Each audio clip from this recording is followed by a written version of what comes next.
starting to enter the room. Looks like I do need like music. Someone said to me once, Lynn Kleinmeyer, that the Deadpool soundtrack, we had this talk, like, what music do you play when you're like waiting to present just to liven up the mood? And she's like, you can't go wrong with the Deadpool soundtrack or like the Deadpool mix on like Spotify. It's kind of funny. That's a great idea. I know, right? I should kind of kill the dead air. So we have about 64 folks are in right now. So we'll wait and get started in a couple seconds. Thank you for those of you who are joining us. We have people joining us via Zoom. We also have people that are joining us on Facebook. So thanks to all. If you have questions as we get going, please feel free to use the chat or the Q&A. I'll be monitoring those as we go. Queue up my There we are.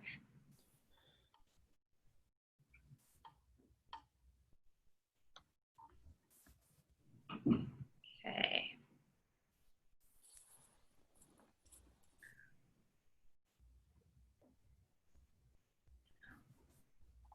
Give me one second to make That's sure. a great idea, Jackie.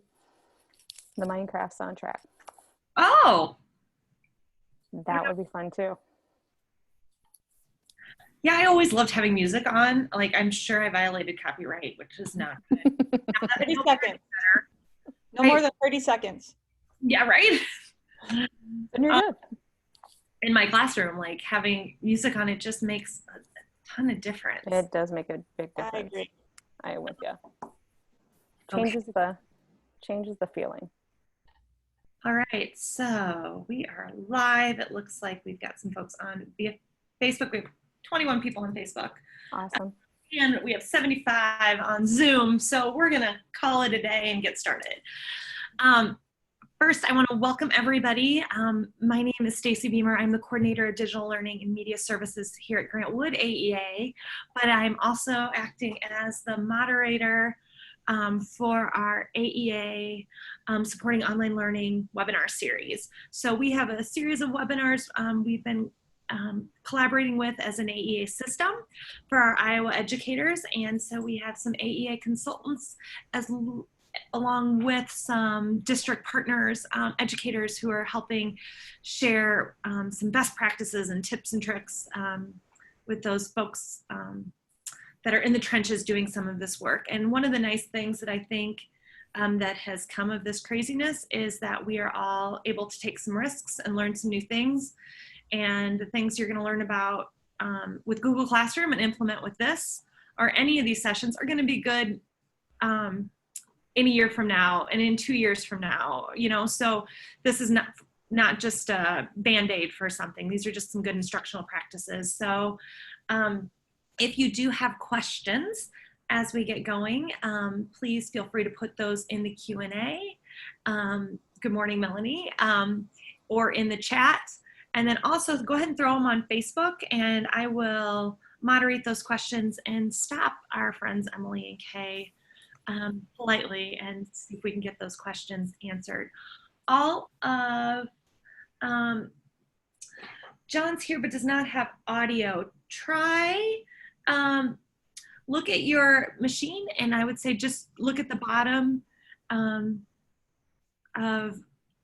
in the menu on Zoom and see if you can check the audio connections. There's an audio connection in the bottom left-hand corner. There's an arrow. See if you can go down there. If not, John, if you want to jump on Facebook, you might be able to get audio there too. All of these webinars will be recorded. So they will be on that website, that landing page where you had the sign up and the descriptions with the resources. So we'll also throw these resources in the chat and post them on that document later if you're joining. Okay, so without further ado, you didn't come to hear me. Emily and Kay, I'm gonna let you guys introduce yourself and share about Google Classroom. There's tons, you only get an hour, so they're gonna give us some good tips and tricks and high level stuff that we can take back and use in our classrooms. So Emily and Kay, I'm gonna hand it over to you. Sounds good. Thanks, Stacy. Thanks so much for organizing this too. This is awesome to have these opportunities for all our educators across the state. So my name is Kay Schmollen. I am a I can't say it, school improvement and technology consultant at Santa Rivers AEA. I've been at the agency since about 2004 and been doing Google stuff, since like 2007, I think. So I've been doing it for quite a while. And I brought Emily with me along as well. So I'll let Emily introduce herself too. Hi, my name is Emily Hill. I am the PK through 12. This year my title is Innovation Specialist. I started as a tech integrationist and my role has just kind of morphed into many different things, but I have helped a lot of teachers with a lot of Google things. So talking about Google Classroom today, and I'm happy to be here. I mean, yeah, we're excited to help you. So if you need to, my email address is in there as well. You can drop us an email if you need to, and we can point you in the right direction. You can also contact your tech integrationist at your AEA as well. So any of us are always there to help you out with that. So we'll go ahead and get started. Like Stacey said, we're just going to kind of talk about some of the big pieces that you may want to think about as you already use Google Classroom.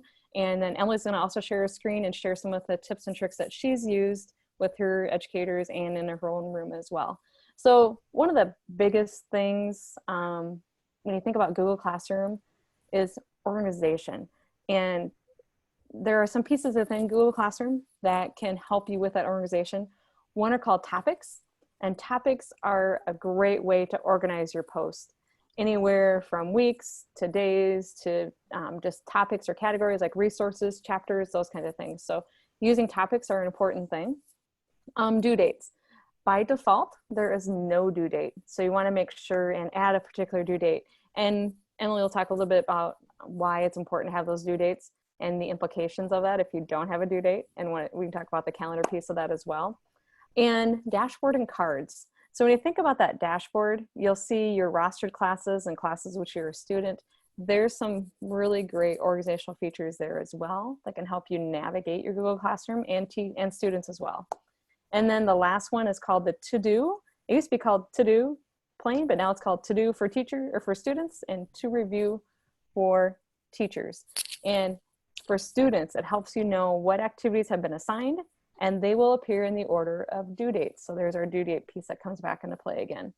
And then for teachers, it helps you to know what you need to grade and what you need to return to your students. So that's kind of that nice way as a teacher to know what's been graded and what hasn't been. So we're gonna start with just those four to begin with. So I'll let Emily go ahead and share her screen and we'll talk about topics first. All right, so I am going to share a 6th grade science Google Classroom, and the view that you are seeing right now is the teacher view. Okay, so the first thing that I want to talk about is the topics that Kay had mentioned. So actually, let me just go back to my dashboard. So Kay had mentioned the cards. So this dashboard that you're seeing right now are classes that both I am a teacher and a student in. Okay, so that's one good thing about Google Classroom. It's just all kind of right there. Okay, but the first thing we are talking about would be the topics. So to see topics, you need to go to your Classwork. And you can see in this particular Google Classroom, this teacher did a really nice job of using her topics and being very specific about what you would find in your topics. So she organized them by different units. Okay, so on the left-hand side, I can see all of the units, and then in particular, I see the units and then everything that falls under the different topic. Okay, one thing that I really like about topics is that if you go to these 3 vertical dots, you can change the order of these topics. So some teachers prefer to maybe have these in a different order. Like she just had unit 1, unit 2 below that, and so forth. Whereas some teachers might prefer to have that in the opposite order. So if I were to select move down, then I can move this topic any different place in my order. And if you make a new topic, it goes to the top. Yep, so if I went to create and I just go to topic, I'm just going to name this practice. and you can see how it just appears up on the top there. So if I wanted to go to create and create an assignment, which I know you probably know how to do this, but if I am creating this, over here on the right-hand side, this is where I'm going to pick the topic that I want to put this in. So if I want to put this in practice, I would just go ahead and create it. Can't see my tab. I would go ahead and create it, and then it would be added to my topic. Okay. Let me get out of that. So I can see that practice here is a draft. I haven't actually posted that for my students yet because I couldn't see my tab. Okay, but topics is a great way to stay organized for your students. And another thing that I like about topics is you can have a topic. You can see here she has extension activities. Okay, some teachers that I've worked with is they've had all of their essential standards listed under topics. You know, so if we are sharing this with parents and we want them to know the essential standards that we're covering or our targets for a particular lesson, and students to know those as well, those are a particular topic. So that's a great way to use topics. And Emily, have you had the question about what's the best way to organize? Is there, I always give the answer, it's not really the best way, but have you had teachers that say this has worked way better for me? We, in the middle school, like I said, this is a middle school example. We really encourage the teachers to organize by unit and then to have those essential standards under that particular unit. So Gotcha.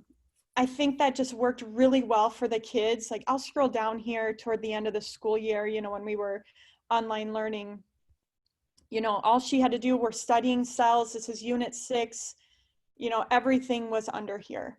So kids knew exactly where to go in terms of what they were studying. So again, if I, you know, it's a long list, but on the left-hand side, I know I need to go to cells. It takes me right there. And it opens it all for you. It opens it all. Yep. Sorry, while you're talking about topics. Mm-hmm. After you have topics created and then add something, does it automatically put the newest on top? I can actually show you that. Perfect. So you can see, you can kind of see these dates, and it will show up in that list, but if you wanted to put them in a specific order, you know, like if you had a specific order that you wanted students to complete things, you can look at those vertical dots. Just like you can move the topics, you can move your assignments around or your announcements or whatever you have created in that topic. So yes, it does go under the topic as long as you choose it, but you can select the order in which it appears. Any other questions there, Stacy, that you saw? All right, sounds good. You want to talk about calendar next, Emily? Sure.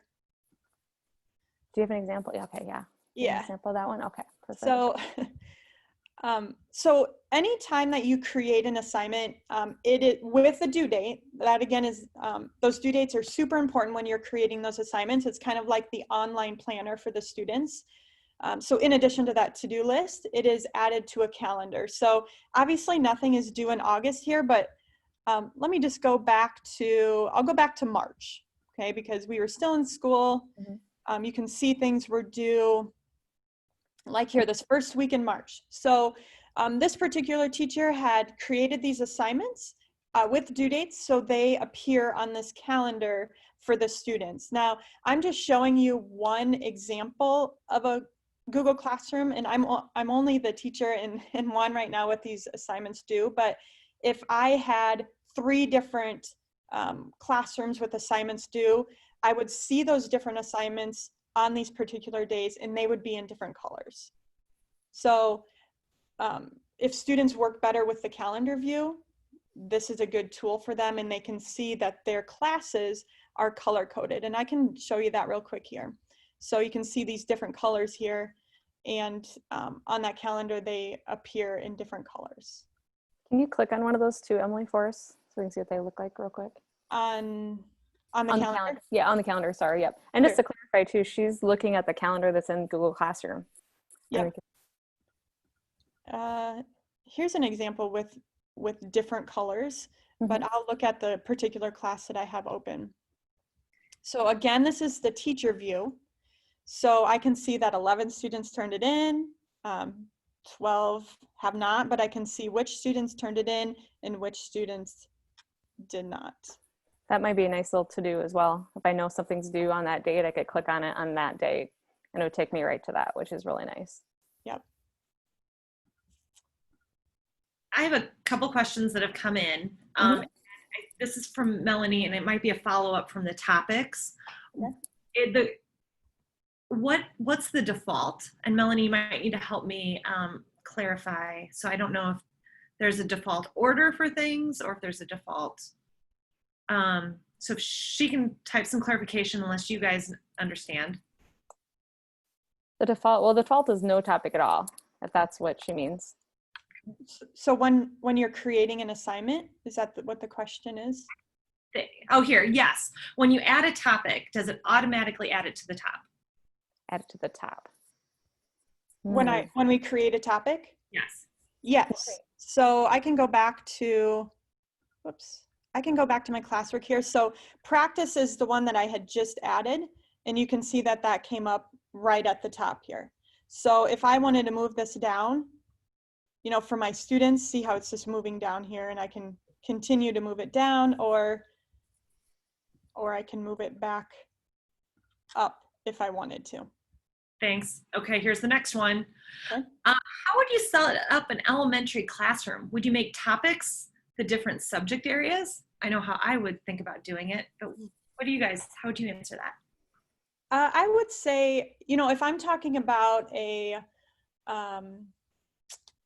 first grade classroom where we have the same teacher and we have, you know, we have science, we have math, we have all of this, I probably would, that's a good question, but I probably would go by subject. But if I am having a separate Google Classroom for each subject, so in our particular district, starting in 4th grade, the students rotate teachers.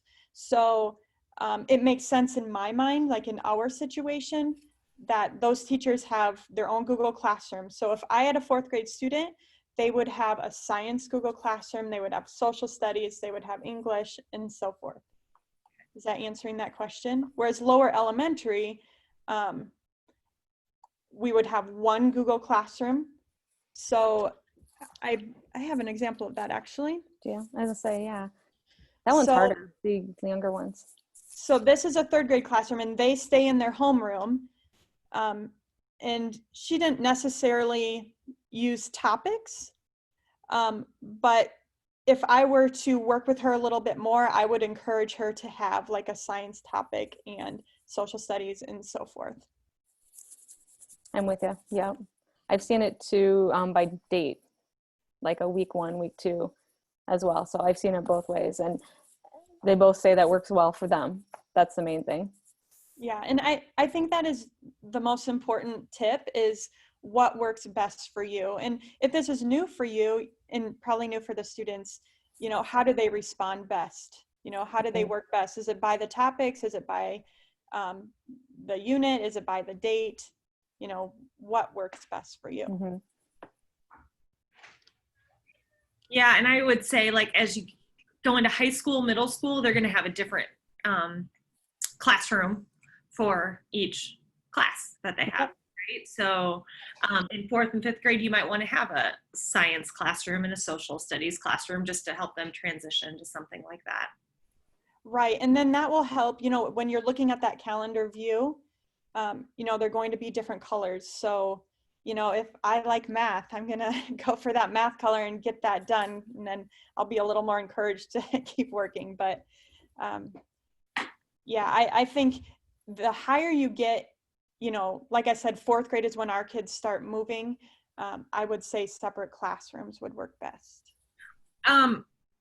We're going to roll with questions, you guys. And I know, sorry. I want to bring up Jennifer's comment too. She said, it's also a good idea to have icons in your in addition to text for younger students. So you could put a little emoji in there in the subject, so the visual cue. So that's a great idea. And I want to say that out loud because this chat doesn't go in for the people that watch the recording. Yeah, that is a great idea. And here's another one coming from Facebook. What does it look like on the student side to have multiple classes or multiple classrooms? Well, the dashboard for students will look very similar to what you're seeing. They'll just have all of these different cards. Kay, you probably have more where you can see from the student view. Sure. Yeah, like on that right down there, that one with Kelly. That Right. one, that's one you're a student in. So that's going to look, yeah, go ahead and click on that. It's old. That's okay, that's old. Yep. Yep. But there they don't have the grades. That's one of the biggest difference. They don't have the grades. When they click on an assignment or like click on the calendar, it'll take them directly to that assignment, which would have did for you too as well. So yeah. You don't want to see that. And you can see what she's talking about up here. We don't have the grades up here, but you can see how it has the direct link to the calendar or the folder. Okay, I used this for instrument band lessons this summer and did it by instrument. So that's how they group their classes. Is there a way to put them all in a class for band? Then I only have trombones, for instance, see some of the materials. So within one class, can you chunk what different students see? So if I had like done some groupings, can I group within one class? Yes, when you are, so let's say we're creating an assignment, and Kay, you can talk about this too as I maybe go through this, but if I'm creating an assignment, I can select over here, I can select which class I want this to go to, and I can select which students I want this to go to. We were talking about that today. I was with an administrator and we were talking about, so you've got 3 kids that are at home and you've got the rest of your class together with you. Those 3 kids might get something different and they would only see those 3 assignments for them, that would be different. Or even you've got some kids that have some different reading levels. So like Newsella. So we put a different Newsella article for this group of kids and a different Newsella article for this group of kids, and they would never know who has what. And instead of saying 25 kids have it due, it'd say 20 kids or however many you assigned it to. So yeah, I absolutely love that idea of that grouping piece. It's a nice way to do that. Yeah, and I mean, the buzzword is differentiation. It really helps just get the right assignments to the right kids. Absolutely. Great question.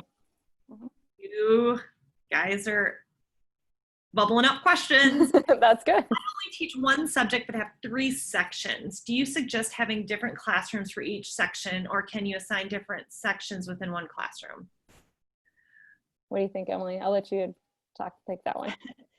Okay, so in my mind, that question is taking me to, 4th grade on up. So if I am a science teacher and I have period 1, period 2, period 3, and so forth, I'm going to have probably science period 1, science period 2, science period 3. That's how I'm taking that question. It's from Jenna. I think that's how I would be interpreting it too, but I want to post, the same thing on the, first day. I want to give all 3 sections the same content. Do I have to upload and create 3 different topics, or can I? Jenna says that's what she's saying. Yep, exactly. Yes. So when you're in that assignment, you can see here that you can select any of the classes that you have on your dashboard to add that assignment to.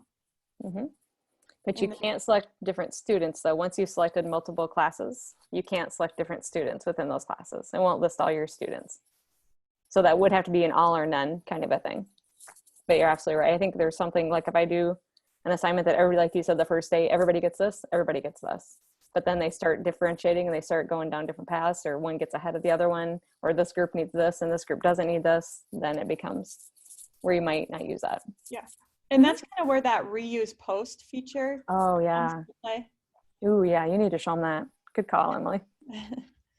All right. So let's see. Okay, give me a.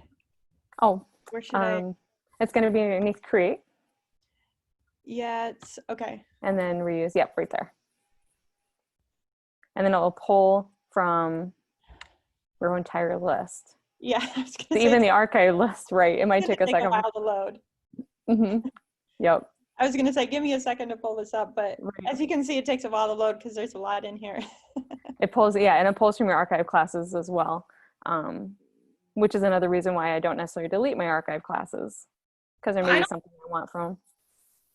Yeah, there might be some, sorry, I didn't mean to interrupt you. No, you're fine. Because we can archive classes, one of the questions that was asked, is there a limit to classrooms? And I'm gonna like go Google that right now, but I don't think there is. I don't think there is. I've got thousands. Okay. Are you serious? Well, because every time I teach a class, yeah. Yep, exactly. So can you edit the post that you're using? Yes, you can, Christy. Yeah. Go ahead, Emily, sorry. It was just kind of along the same lines there. But we have, we're talking about creating all these classes. I know this is kind of a squirrel moment, but we're creating all of these classes. And one teacher had come to me and said, well, I have it organized a certain way for last school year. I want it a different way for next school year. So in Kay, you might want to talk a little bit more about this, about reusing the classroom. I mean, there is a way to organize that, but it's all going to be there, but it does take a little legwork to get that in the order. It does. Because when you can copy a previous used class and everything is a draft at that point in time. The one part that I did find out, and I don't know if this has been changed because I'd only done it a couple times, is if like you have it set to make a copy, then you got to actually redo that post. So it gets kind of hard, but yeah, you could definitely either reuse post or make a copy of the entire class and everything is saved as a draft. You can see my reuse post is still loading here. So yeah, it's a lot to reuse. But I think, really the point that you need to know is that you are creating and reusing a post. That's how you go about doing that. Right. So awesome. Do you want to, I think the next section we talked about, if you don't have other questions, was that dashboard. You want to show them what it looks like from the different icons? Yeah, you know what, Kay, I think maybe looking at the slideshow here would give them a better picture. Yeah. So this is what your dashboard would look like. You saw my dashboard with all of those different cards, but in any given school year, when assignments are coming up, this dashboard is super useful for both teachers and students alike, but it has under those different cards what the due date is. Okay, and then if students need to directly go to like your Google folder, or this is my teacher class, if I want to go to my grade book, there's a lot of different shortcuts here on the dashboard. And I love that grade book, or your work one for students is huge. That one's is a nice one. Yep. So we're going to talk about the to-do list next. You want to go there next? You want me to do that one? Yeah, I will pull that up. Okay. While you're pulling that up. Sure. Like I'm on a radio show. If they're going to be updating the graphic options and the banner themes. There's many more options than there are now, which gets frustrating. Yeah, I get it. I haven't heard. Have you heard anything, Stacey? I have not heard, and I know Google is doing a roadmap thing coming up in September, and there's going to be some. I haven't heard. I can look out though. You could upload at one point your own image, but can you? Yeah, I think you still can. Yeah, I think you still can. I haven't gone in there in a while, so you might be able to upload. So that would be the workaround if you're looking for a different theme or a color. You can upload your own image. Right. Yep. Exactly. Yep. It was somebody else helping us out on that one. Oh, awesome. Videos on how to make. Oh yeah, Jenna watched one last night. There's a YouTube video that shows exactly how to upload your Bitmoji and all that fun stuff. Awesome. That's perfect. And then guys. Yeah, see, exactly. Jennifer, exactly. Jennifer, the same thing. You can still upload your image. I did a Bitmoji classroom image. Perfect. Awesome. So the to-do list, it used to be called to-do list for both teachers and for students. And on the left-hand side, there for teaching, it's underneath, it's called to review. So I'll let you click on that one or whatever one you want. Sure. The thing about this one, you can filter it out by your classes.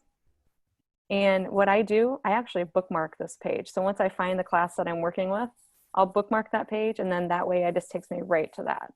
So that kind of helps me too. But when you look at this, it's organized by due dates, and you can see the colors on the left-hand side will tell you which classes you're working with, and then it tells me how many are turned in, how many are signed. That way I can look at it and say, no, everything's been turned in, or I want to grade this one, or I don't. If I click on it, it'll take me right to that assignment. The 3 dots, if I'm totally done with that one, I never want to look at it again. Not never, that's the right term, but I'm done with it. You can say mark as reviewed, and it's no longer on this list. So I'm one of those people too, I like to clean my stuff up. So I just put it there, and then it'll go there. It will not, though, go back to this page if something else has been turned in since then. So it's more of a thing that you control, and there's no trigger to move it back. Are there other things on that one, Emily? Well, just where you had talked about this, but up here where my cursor is, you can see where you can select particular classes. So if I'm just interested in the science class, I can just get all my science items here. Then show it from the student one too as well. Oops, sorry. Sure, hopefully I can bring Let's something see what you got. up. So the students will see this, and it'll say missing or done as well. Just to confirm, due dates can only be added to assignments, correct? Correct. Assignments or questions, not materials. So materials or announcements, no, but only assignments and questions. You want to click on one of those, Emily? Sure, from 2015. Sure. Then it just takes you right to that one. So it's kind of a nice way to organize. And I would have students bookmark that page too as well. You know, like bookmark that to-do page. That way it takes them right to that if they need some organizational help, kind of thing. And just one thing to add, you know, if you make a copy for each student, over here on the right-hand side, you'll see, or the student see that document that you had already created for the students, and they could just click on that. Yeah, that is really nice. If you don't create one for each student, this is where they have to add and create. Before you leave this page, this wasn't on our list to talk about, but this made me think about it, is class comments versus private comments. It's important to know for students the difference. So if they leave you a comment, make sure you say, if I say leave a comment, make sure you be very clear of where you want those comments to be. Because if you do a class comment, then that goes to the entire class about that assignment. If I do a private comment, that only goes to you as a teacher. So make sure that your students are aware of the difference and leave those in those directions as well. So just one of those FYIs for you. Other questions, Stacy, before we move on to the next section? All right, perfect. So the next section is on communication. Emily, I don't know if you want to go back to that slideshow. Sure. Sure. All right, so this section, we talked about communication. You know, the first part was more about organization. This one's more about communication. One of the tips that I really think that I've really bought into this year is that parent corner. And that actually comes from Christine Pinto, where she talks about having a parent corner, and there's an example of that in there. So we'll talk about that one. Guardian feature. Guardian features are awesome. And Emily, you might want to talk about those because you've had more experience with guardian features. Email students or guardians. You can send that email directly from Google Classroom as long as email is turned on. I did have one district last year that they didn't have their email. They used Outlook, which was fine, but then they couldn't send emails from Google Classroom. So if you'd not seen that option, that was why. There's also this email work summary. It's kind of like that paper progress report, which is awesome too, because as a parent, I wanted to know what my kid needed to do and what they hadn't done yet. So there's this paper progress report, and you can send it to the teacher and you can send it to the guardians. And then the stream. Keep that stream clean. I call it hide notifications. So that's another little tip and trick. So, all right, Emily, I'll let you go to talk about the parent thing. Okay, or the guardian feature, yep. Yeah, so the guardian feature, obviously you can invite the guardians, parent guardians. Kay, correct me if I'm wrong, but you can invite the two, you know, if there's 2 emails that you need to. You invite as many emails as you want, yep. Yep, so you can't make them accept it, but you can do your part and invite them. The summaries are automatically sent out, and you can see here it's a daily or a weekly option. You don't choose that, the parents choose that on their end if they want to get a daily review or a weekly review of what their students are doing. One thing that I think is a really good feature about this is once a parent is basically connected to a student, that connects them to all of the Google Classrooms that they're part of. So if I were to invite a parent or guardian in the science class, that's going to work for the social studies and the math and the language arts and all of those different classes that they might be part of. So that's something, you know, maybe a tip would be, all right, in our first period class, we are going to invite the guardians, you know, so you didn't have to go through and invite, you know, put in those 100 or 150 emails.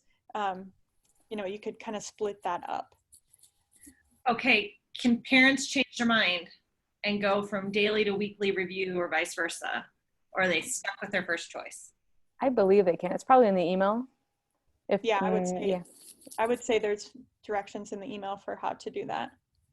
And are these emails coming from the teacher or student? They're coming from Google Classroom because they're coming from as a whole. So like Emily said, science, math, everybody. So it actually comes from a Google Classroom, and that's what it looks like. Yep, so this is the weekly summary. This is an example of what that might look like. So here you can just, the screenshot is just for this ELA class, but you know, it has everything for that ELA class, and then below it, it might be science and so forth. Mm-hmm. Once a parent is basically connected to a student, that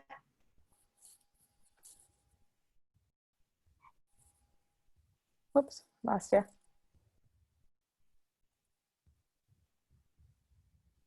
Oh, are you muted still, Stacey?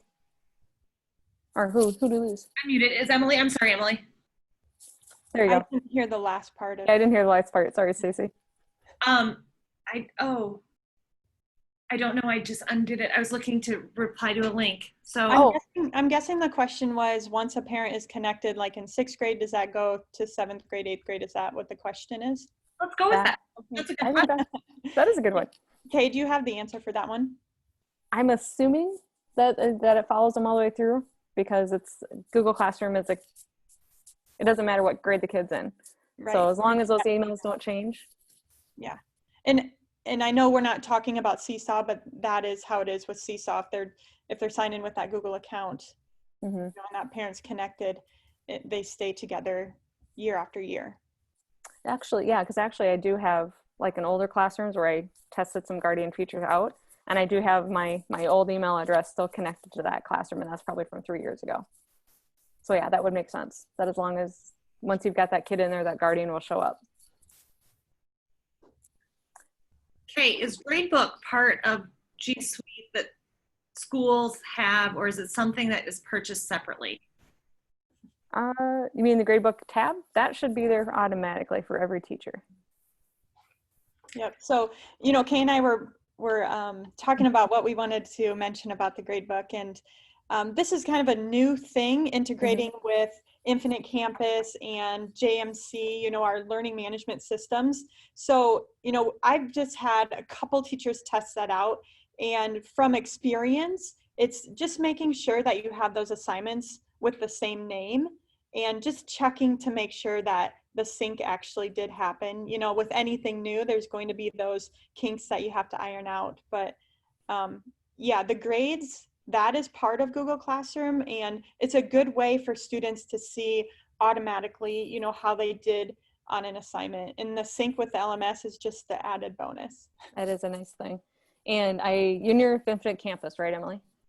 Say that again? You have Infinite Campus, right? Yes. Yep. And I just got word from our tech guy that JMC does as well. Do that connection. I have some information on that. If you want me to add that to slideshow, I certainly can. Stacey, do you know more about the connection too with other SMS system, SI, or student information system? That's where I lean on my IT smart friends. Me too. Exactly. Yep. And we can do that. So where can you find the Guardian features again? Can you review that? And if parents have more than one child using Google Classroom, is there a simple way to explain how this will work? I would go to a YouTube video and make one or find one on a parent, how to do that. But I'm, you know, you're sitting at conferences, and that's maybe where you first set that up, and maybe do a little, you know, a tech corner kind of a thing, where you walk through what this Guardian feature looks like.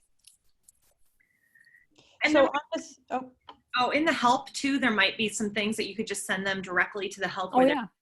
step by step. Google's already got this. Mm-hmm. So I try not to reinvent the wheels. Like Kay said, I'll go to YouTube and see if there's a video that somebody else has already created and help parents that way, or go to the help within Google Classroom because there's some great links that you can share. Yep, absolutely. Okay. So what you see on your screen, I just went to a class, and under people, you can see next to the student name, and I apologize that I'm showing these students' names, but you invite guardians and you type the email in. And one tip that I guess I would give, I'm not sure if you'll have before school conferences this year or how that will work, but just inviting that parent, you know, right at that time that they are with you, or Zooming, or, you know, however that's going to work this year, but you put their email in just so you know that you have the correct email, and you're maybe kind of working through that process with them. Mm-hmm. So they're added just right away. Because I've even seen parent nights, and I just think how important parent nights are going to be even more critical now that we are asking parents to be more involved. Yeah.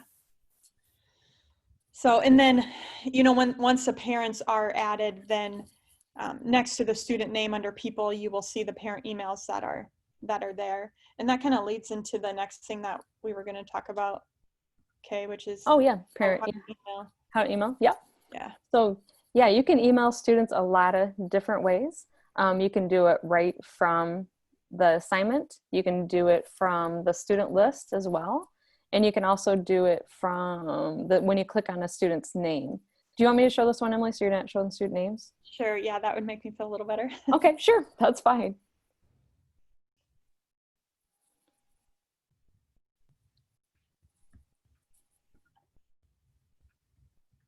All right, everybody see that okay? I'll make that a little bigger. All right, so here's my list of my test classroom. Like I said, you can here go to people. And you notice I have quite a few family members in this one. So if I need to click on just any one kid, I can click on their name, click on actions and email, and it will blind CC them in that email. I can click multiple kids or people as well. And again, click on that email and do it that way. So that's one way to do it. The other way to do it is if I go to Classwork and say I want to work on this one. And I only want to email those kids that haven't done it yet. So I can click right here, click on that email icon, and it'll load my email out for me. And I'm going to show you what it does to the subject line. That's why I wanted to show this one to you specifically. Maybe. There it goes. So see how it blind CC'd them again, but it also put the title of the assignment in there, and the assignment of the title of the assignment was testing rubric. So I want to make sure and show you that too. So that's kind of a nice way to email. I now have to, you know, figure out who's done it, who hasn't done it, that kind of a thing as well. Then the last way to do it is if I go to people, and I'm going to go and click on Bryce again. Oh, he doesn't have any guardians. I'll have to add a guardian. So I can see here's Bryce's stuff. If I click up here, I can email him. And I could include that work summary. Or we could talk about that progress report, and I can type in, here's a summary. Oops. Here's a summary. Blah, blah, blah, blah, blah. And hit send. And there is, if that was just a little too fast, there is a couple slides in our presentation of how to do that too. So then let me it's always there as a reference. I'm going to show you what it looks like, but I bet I can't show you what it's going to look like on that one. So that's okay. I won't show you. But anyway, but that's that work summary. It's kind of a nice, it is a progress report that tells you exactly what's missing and what's not missing and what needs to be done and turned in and things, kinds of things. So yeah, I'll stop my share there. So if I create an assignment, but is something that will be handed out physically by those in the classroom, is there a way to mark that the student turned in the assignment so that the parent doesn't think that the assignment's missing? Oh, yeah. Do you want to talk about that, Emily? Otherwise, I have an idea, but I'll let you, if you've had experience with that one. So if you're handing it out in the classroom and you want to mark it done on Google Classroom, that's basically what the question is? Yeah, you want to have it tracked so they can see, like, here's everything that I'm supposed to do, but this one I did live in class. Like this Yeah, so I mean, you can still put that into Google Classroom and then students could go in and mark it done. But what's your experience with that, Kay? That's what I was going to say too. That's a nice opportunity to practice that and be consistent in that as well, because that's another important thing, is being consistent in how you the expectations are always the same. So we're always going to use Google Classroom, and we're going to always say you need to, when you complete something, select turn in kind of thing. You can always return it and leave a grade too, but I kind of like forcing that a little bit as well, but depends on your age of your kids. Right. And you don't want them just to always go in and just select turn in if they Right. haven't done the assignment. So, I think that's if you want parents to know what's going on in the classroom, it's good to put it in the Google Classroom. Mm-hmm. But it is also going to take that coaching and teaching of the students of how to properly use Google Classroom. Mm-hmm. We can tell you all these different tips, but number one, you have to really go through with the students and teach them your expectations as the teacher. Mm-hmm. Oh, thanks, Stacy. Perfect. Yeah, there was another question about where to communicate and put the emails in with guardians and set that up. I put the help link in the chat for Zoom, and I will add that help link to Facebook too. But if you guys want to, I always like search. So next time you guys screen share and you're in classroom, where to find help is kind of different than in like Gmail or in Docs. Help is up in the menu, so that's where I always go. But in Google Classroom, there is a little question mark in the bottom right. And there you can put feedback for, thanks, whoever's driving right now. I don't know if you'll be able to go. But it's in the bottom right. If you hover, will you guys click on it? Just because there it pops up. There it is. There you can find out if there's been any additions, help center, and then if you have a feature request. Google Classroom, as Emily and Kay can attest, has changed a lot over the last 4 or 5 years. And that's because people are requesting features. So they read them, real people do. So that helps right there to search, and it's great. Okay. Yeah. Do you want to show them where to add those email addresses, Emily? With the students again? With the guardians. Where would you add those emails? And then how to turn them off and on? You would go to people. And Kay, can you drive that about turning them off and on, or just with the student names and stuff? Oh yeah, I can. Yeah, absolutely. Yep.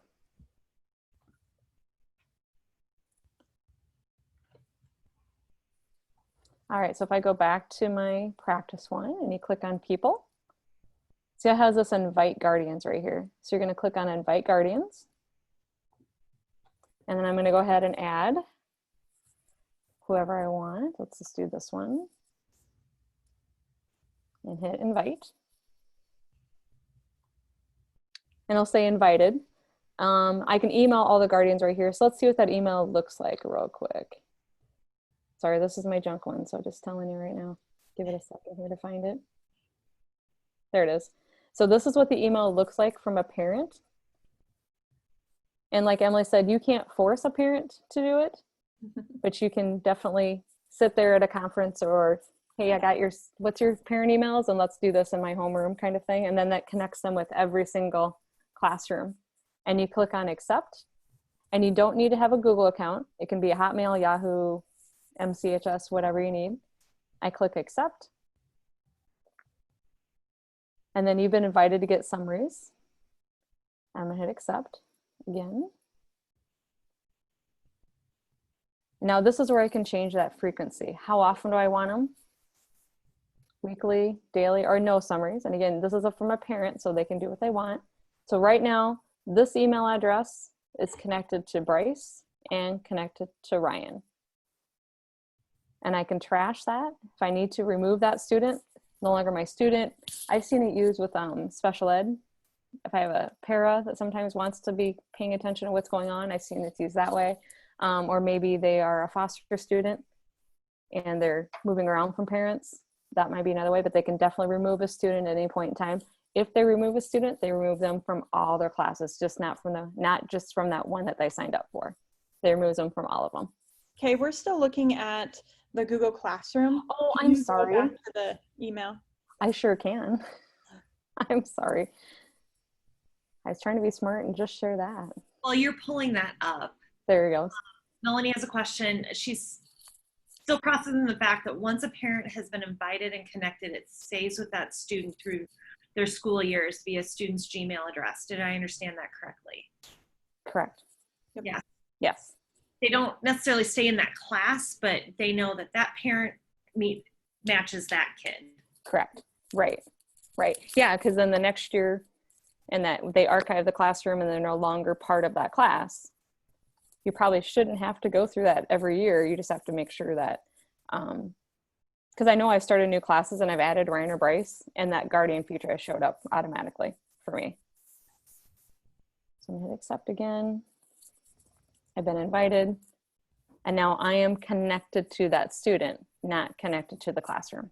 I'm connected to that student. Thanks, Lisa, for letting me know. Sorry about that, guys. Does that help? Well, you were talking about, we can see under Bryce where it says weekly. You wanted to pull down that menu so we can see what parents see. Yep.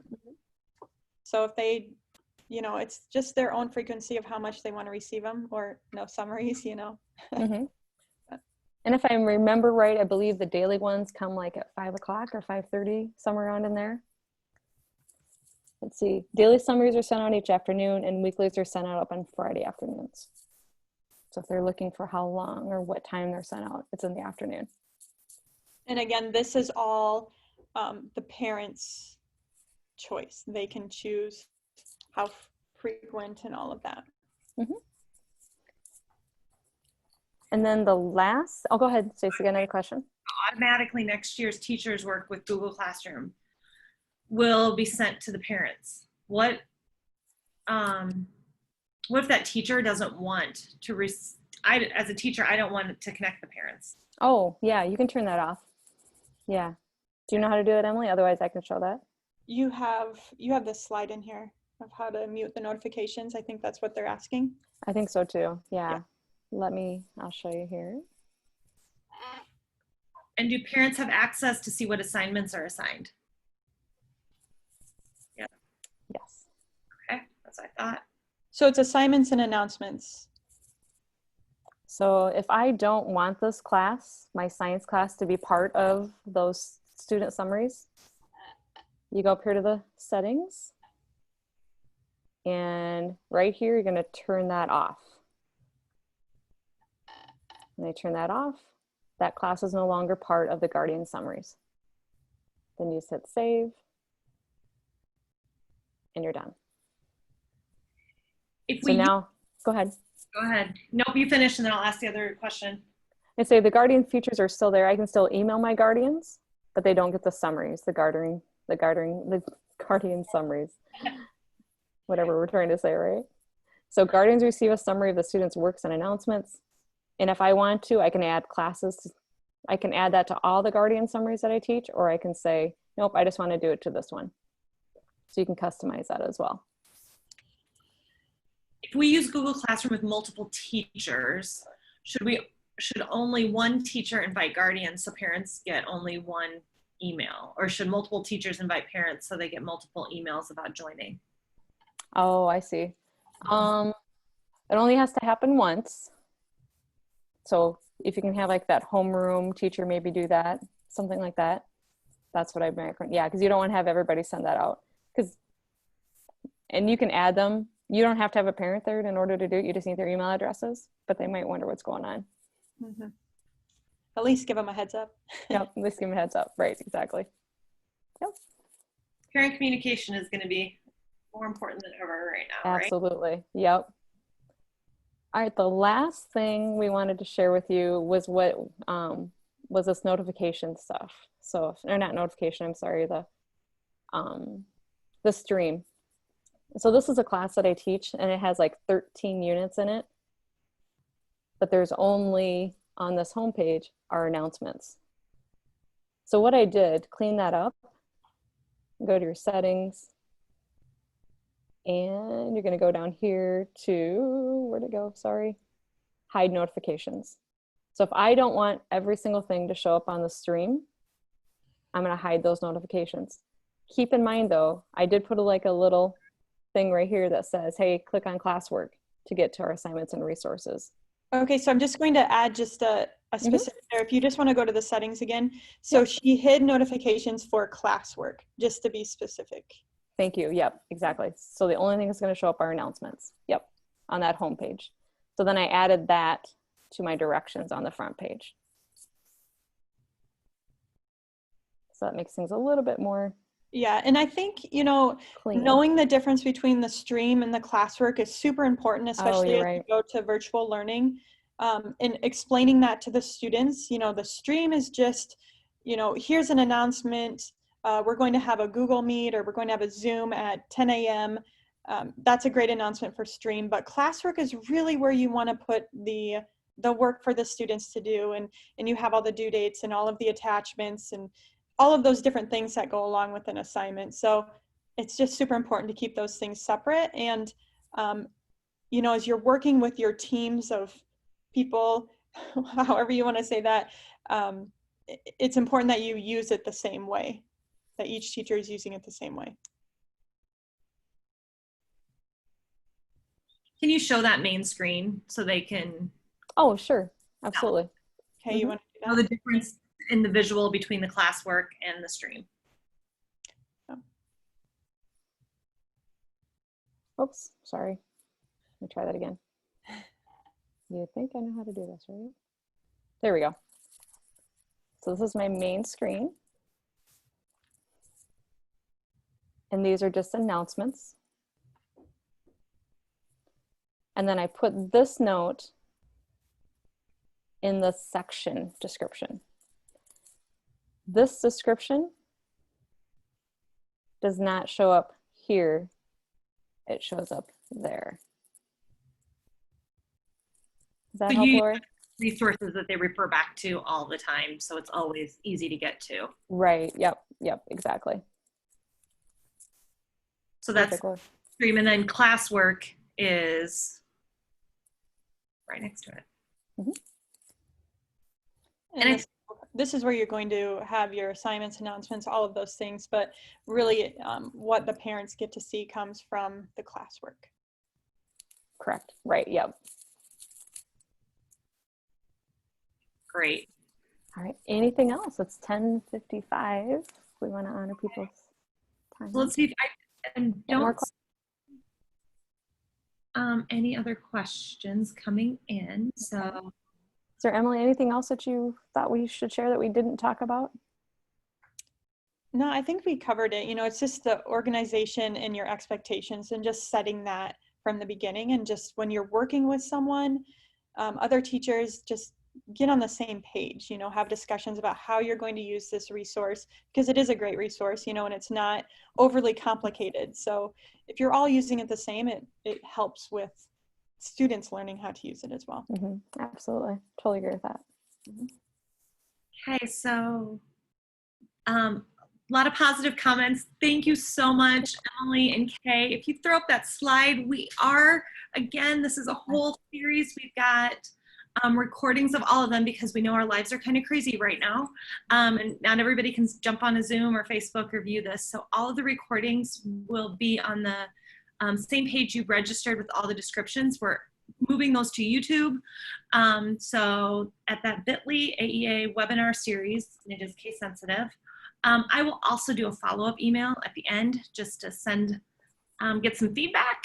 And so you have these at your fingertips. If you have any questions about this Google Classroom or any of those topics, feel free to reach out to your local AEA.